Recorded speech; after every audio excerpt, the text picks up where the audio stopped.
Hello everyone. Exercise 3.2 का question number 1 जो कि सब्स्टिट्यूशन मेथड पे बेस्ड है, उसका फर्स्ट एंड सेकंड पार्ट हमने हमारी प्रीवियस क्लास में सॉल्व किया था। इसी के दो और क्वेश्चंस हमने लिए हैं, fourth and fifth part. Let's start.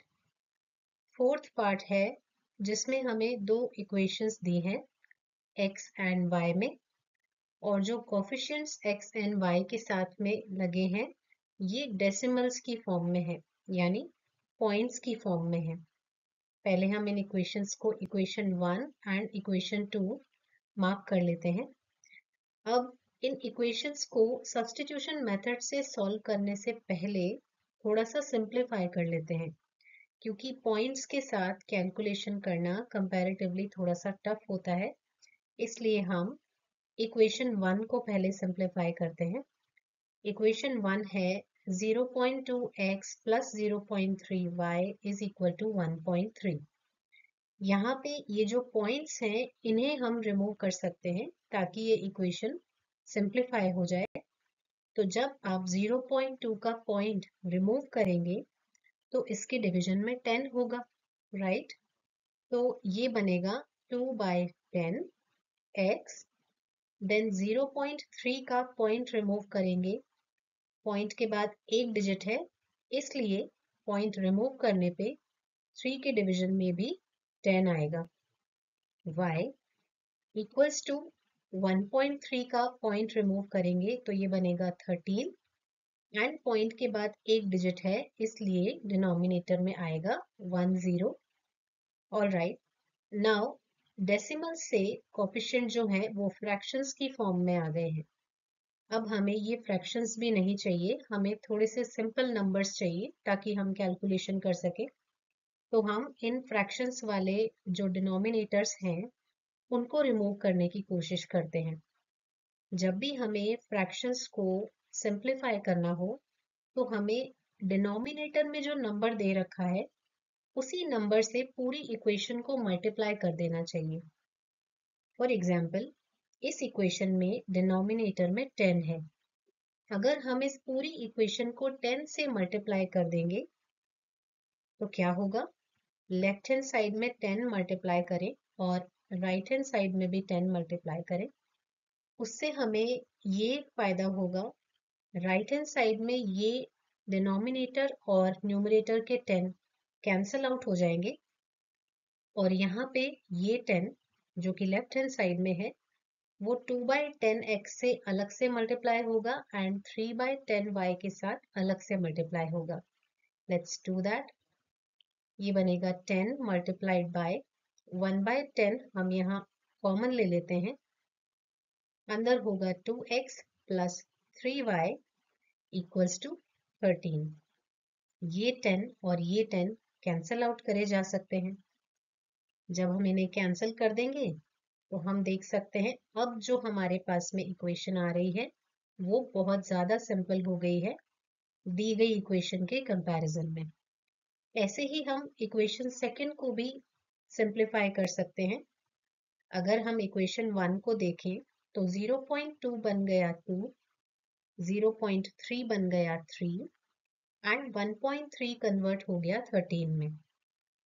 Alright, ऐसे ही सेकेंड इक्वेशन को जब हम कन्वर्ट करेंगे तो इनके भी पॉइंट्स रिमूव करके हम डायरेक्टली लिख सकते हैं। सिमिलरली सेम कैलकुलेशन करके हम इस इक्वेशन को सिंप्लीफाई करें तो 0.4 बन जाएगा 4, 0.5 बन जाएगा 5 एंड 2.3 बन जाएगा 23। ये हो जाएगी इक्वेशन सेकंड। नाउ हम सब्स्टिट्यूशन मेथड का यूज करेंगे। उसमें सबसे पहले क्या करते हैं, एक इक्वेशन को चूज करते हैं। तो अब हमें जो भी काम करना है वो इन सिंप्लीफाइड इक्वेशंस पे करना है। इक्वेशन 1 को हम यहाँ चूज करते हैं और इक्वेशन 1 में भी x वेरिएबल को हम चूज करते हैं। इक्वेशन 1 है 2x plus 3y is equal to 13। x variable को चूज करने का मतलब है लेफ्ट हैंड साइड में हमें इस x को अकेला करना है।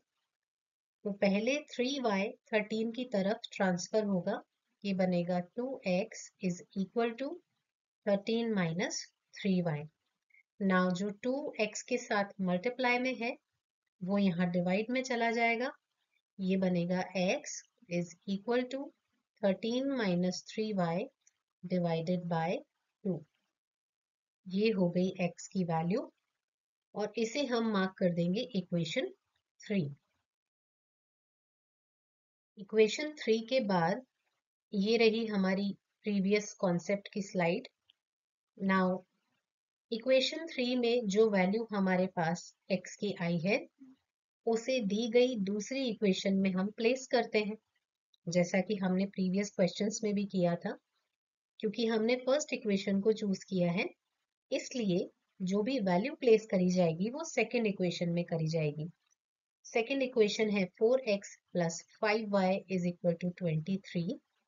इस इक्वेशन में x की जगह पे ये वाली वैल्यू आएगी 13 माइनस 3y डिवाइडेड बाय 2 और बाकी की इक्वेशन एज इट इज होगी।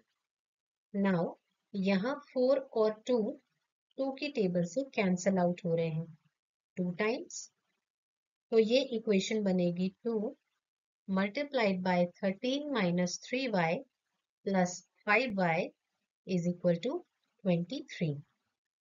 इस 2 को अंदर मल्टीप्लाई करेंगे तो ये होगा 2 multiplied by 13 then 2 multiplied by minus 3y plus 5y is equal to 23। 2 multiplied by 13 होता है 26 and 2 multiplied by minus 3y होगा minus 6y plus 5y equals to 23। Now 26 minus 6y plus 5y होता है minus y equals to 23। y की value find करनी है, 23 को right hand side में ट्रांसफर कर देते हैं। ये बनेगा minus y equals to 23 minus 26 minus y equals to minus 3 minus cancel out हो जाएगा और y की वैल्यू आएगी 3। तो ये तो हुई y की वैल्यू। अब इस y की वैल्यू की हेल्प से हम इक्वेशन 3 में वैल्यू पुट करके x की वैल्यू फाइंड कर सकते हैं। इक्वेशन 3 है 13 माइनस 3y डिवाइडेड बाय 2। तो हम यहाँ पे y की जगह पे 13 माइनस 3y y की जगह पे 3 प्लेस करेंगे और बाकी की equation as it is copy कर देंगे। ये हो गया x is equal to 13 minus 3 multiplied by 3 is 9 divided by 2। x की वैल्यू निकालने के लिए 13 माइनस 9 होगा 4 डिवाइडेड बाय 2। तो x की वैल्यू आ जाएगी, ये 2 और 4 कैंसल आउट होंगे 2 की टेबल से 2 टाइम्स। x की फाइनल वैल्यू हो जाएगी 2। ये हमारे आंसर हो जाएंगे। इसी क्वेश्चन का फिफ्थ पार्ट है जिसमें 2 इक्वेशंस हमें दी हैं, फर्स्ट एंड सेकंड। किसी भी एक इक्वेशन को चूज करते हैं, इक्वेशन 1 को हम चूज कर लेते हैं और x की वैल्यू को फाइंड कर लेते हैं। तो x की वैल्यू फाइंड करने के लिए पहले इस √3y को यहाँ से हटा के राइट हैंड साइड में ट्रांसफर करेंगे। ये बनेगा √2x is equal to 0 minus √3y। ये हो गया √2x is equal to 0 minus √3y हो गया माइनस √3y। अब क्योंकि हमें x की वैल्यू चाहिए तो ये जो √2 इसके साथ मल्टीप्लाई में है उसे ट्रांसफर करेंगे, ये डिवीजन में चला जाएगा। ये बनेगा x is equal to minus √3y divided by √2। ये हो गई इक्वेशन 3। अब इस वैल्यू को हम कहाँ प्लेस करेंगे? जिस इक्वेशन को हमने नहीं चूज किया है, इक्वेशन सेकंड हमने चूज नहीं की थी, तो ये वाली वैल्यू इक्वेशन सेकंड में प्लेस की जाएगी। ये बनेगा equation second is root 3x minus root 8y is equal to 0. इस x की जगह पे ये वाली वैल्यू प्लेस करनी है और बाकी इक्वेशन एज इट इज। तो ये होगा रूट 3 x का place minus root 8 y is equal to 0। इस x की जगह पे ये वाली वैल्यू प्लेस करनी है, तो ये होगा minus root 3y divided by root 2। All right, ये इक्वेशन थोड़ी सी कॉम्प्लिकेटेड लग रही है, बट ट्रस्ट मी, ये क्वेश्चन इस सब्स्टिट्यूशन मेथड का सबसे इजी क्वेश्चन है।